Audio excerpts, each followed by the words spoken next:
स्वागत है आप लोगों का मेरे चैनल में। तो चलिए ये वीडियो शुरू करते हैं। इस वीडियो में हम लोग पढ़ेंगे ईडीआई क्या होता है, उसके बाद ईडीआई लेयर आर्किटेक्चर के बारे में पढ़ेंगे, फिर कहाँ कहाँ ईडीआई यूज होता है वो पढ़ेंगे, एप्लीकेशन ऑफ ईडीआई। तो चलिए शुरू करते हैं हम लोग।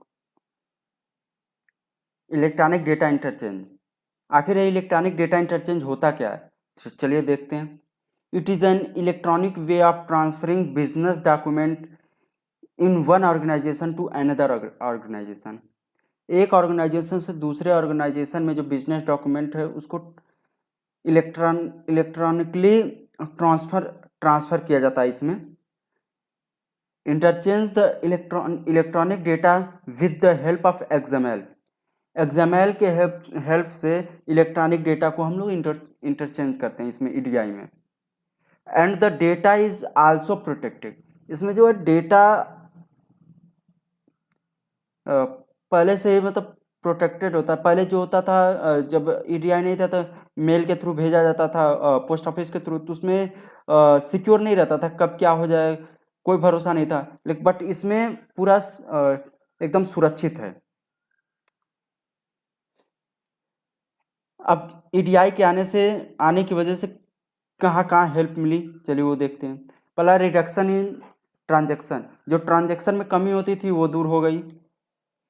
दूसरा जो ट्रेडिंग पार्टनर्स की रिलेशनशिप थे वो बेटर हो गए। और तीसरा जो था टाइम इज शॉर्ट, जैसे बताया कि पोस्ट ऑफिस से भेजा जा रहा था तो बहुत ज़्यादा टाइम लगता था, लॉस भी होने का डॉक्यूमेंट लॉस भी होने का प्रॉब्लम रहता था। बट यहाँ टाइम इज शॉर्ट, हम ईडीआई के थ्रू कोई भी डॉक्यूमेंट भेज सकते हैं, बहुत कम से कम टाइम में पहुँच जाएगा। जैसे पहले का ले लिया जाए, जब ईडीआई नहीं था तो क्या होता था कि जो ऑर्गेनाइजेशन है अपना डॉक्यूमेंट भेज रहा है, पहले मेल बॉक्स में डालेगा, फिर वहाँ से प्रोसेस होगा, तब प्रोसेस होने के बाद फिर दूसरे ऑर्गेनाइजेशन के पास जाएगा, तब वहाँ जाके इंटरनल सिस्टम में एंट्री करेगा। तो इसमें टाइम ज़्यादा लगता था, दिन भी लग जाते थे, कई दिन भी लग जाते थे। और इसमें जो डॉक्यूमेंट है वो लॉस भी होने के चांसेस थे, गायब हो जाना, फिर फट जाना, इन सब का चांसेस होता रहता था। जबकि जब से ईडीआई आया है तब कोई भी डेटा को डायरेक्ट एक एक ऑर्गेनाइजेशन से दूसरे ऑर्गेनाइजेशन में भेज सकते हैं मेल के थ्रू, जिससे टाइम भी कम लगता है और काम भी आसानी से हो जाता है, और कोई भी इसमें डॉक्यूमेंट लॉस होने की कोई संभावना नहीं है। तो नेक्स्ट हमारा ईडीआई लेयर आर्किटेक्चर। तो चलिए देखते हैं ईडीआई लेयर आर्किटेक्चर में कौन कौन सा लेयर है।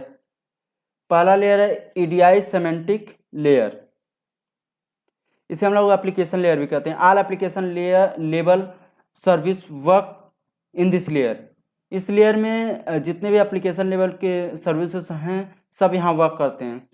जैसे कि ऑर्डर प्रोसेसिंग सॉफ्टवेयर, जो ऑर्डर को प्रोसेस करता है वो सॉफ्टवेयर, फिर कस्टमर रिकास्ट हैंडलिंग सॉफ्टवेयर, ऐसे कई सारे सॉफ्टवेयर हैं जो इस लेयर में वर्क करते हैं। नेक्स्ट है हमारा EDI standard layer. If the document is being sent, then it is in EDI standard so that both the organization can easily understand it. जो डॉक्यूमेंट भेजा जा रहा है तो ईडीआई स्टैंडर्ड में ही हो, जिससे जो मतलब जो डॉक्यूमेंट भेज रहे हैं वो ईडीआई स्टैंडर्ड में हो, जिससे दोनों ऑर्गेनाइजेशन को समझने में आसानी हो, जो भेज रहा है और जो रिसीव कर रहा है, इन दोनों को समझने में आसानी हो उस डॉक्यूमेंट को। इसमें इस लेयर में ये देखा जाता है। इसमें दो मोस्ट वो हैं स्टैंडर्ड हैं। तो पहला है EDI fact business form standard, दूसरा है ANSI X12 business form standard. तो हम लोगों का तीसरा लेयर जो है EDI transport layer. Define in this layer how to send data, इस लेयर में ये डिफाइन किया जाता है कि डेटा को इलेक्ट्रॉनिकली कैसे सेंड करते हैं। तो देखते हैं। नंबर एक, ईमेल के थ्रू सेंड किया जा सकता है। दूसरा X435 या माइंस के थ्रू भी करते हैं। पॉइंट टू पॉइंट भी डेटा से सेंड होता है। FTP और टेलनेट के थ्रू भी डेटा ट्रांसफ़र किया जाता है। वर्ल्ड वाइड वेब की मदद से भी डेटा को ट्रांसफ़र किया जाता है। HTTP के थ्रू भी किया जाता है। तो ये था EDI ट्रांसपोर्ट लेयर। अब चौथा आता हमारा EDI physical layer. EDI physical layer होता क्या है? ये इंफ्रास्ट्रक्चर को डिफाइन करता है जिसके ऊपर डेटा को ट्रांसफ़र किया जाता है। जैसे कि इसमें हो गया इंटरनेट, हो गया डायल अप लाइन्स, हो गया और भी कई सारे हैं जिसके ऊपर डेटा को ट्रांसफ़र किया जाता है। अब आते हैं हमारा नेक्स्ट जो है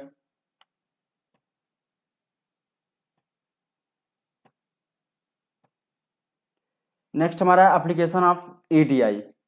तो EDI हम कहाँ कहाँ यूज करते हैं ये इसमें देखेंगे। EDI application allows for more efficient operation of the commercial purchasing and administrative department of both companies supplying and receiving goods. तो इसमें होता क्या है कि EDI एप्लीकेशन जो है EDI गुड्स के सप्लाइंग एंड रिसीविंग दोनों कंपनीज के commercial purchasing and administrative department के अधिक एफिशिएंट ऑपरेशन के लिए अनुमति देता है।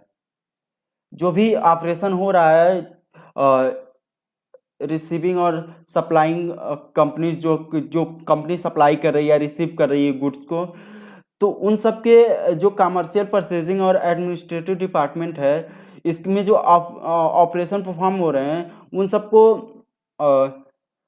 और भी मतलब इफिशिएंट करता है, और भी इफिशिएंट होने के अलाउ करता है उसे। EDI is use in the following. कुछ जगह है जो EDI यूज करता है, जहाँ पे EDI को यूज किया जाता है वो यहाँ पे जैसे देखते हैं हम लोग, मैन्युफैक्चरिंग के फील्ड में भी होता है, फिर अगला शिपिंग के फील्ड में भी होता है, बैंकिंग के फील्ड में भी होता है, हेल्थ केयर के फील्ड में भी होता है, रिटेलिंग के फील्ड में भी होता है, इंश्योरेंस के फील्ड में भी EDI का यूज होता है, कंस्ट्रक्शन के फील्ड में भी EDI का यूज होता है, वेयर हाउसिंग के फील्ड में भी EDI का यूज होता है। तो ये था आज हम लोग का, आज के वीडियो में इतना था। हम लोगों ने पढ़ा इंट्रोडक्शन, EDI का इंट्रोडक्शन पढ़ा, फिर EDI लेयर आर्किटेक्चर के बारे में जाना, फिर EDI कहाँ कहाँ यूज होता है, एप्लीकेशन ऑफ EDI के बारे में पढ़ा। तो इतना हम लोग इस वीडियो में पढ़ें, तो उम्मीद करता हूँ आप लोग को समझ में आई होगी।